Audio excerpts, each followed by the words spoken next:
ওরা আমি এভাবে মারলো কেন মা? মা, আমি তো যেমন ডিউটিতে যাই সেরকমই ডিউটিতে গেছিলাম, কিন্তু আমি তো জানতাম না যে আজই আমার শেষ দিন। আমি তো আমার জুনিয়রদের সাথে একসাথে কত গল্প করতে করতে রাতের খাবার খেয়েছিলাম। জানো মা, অনলাইন থেকে খাবার অর্ডার করেছিলাম, আমার প্রিয় খাবারটা, ওটাই আজ খেয়েছিলাম। তখনও যদি একটু বুঝতে পারতাম এটাই আমার শেষ খাওয়া, এটাই আমার শেষ গল্প।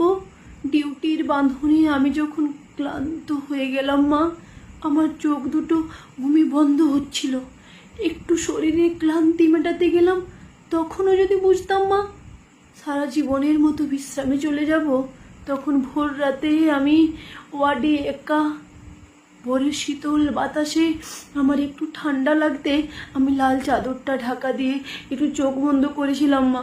শুধু শুধু সেই সময়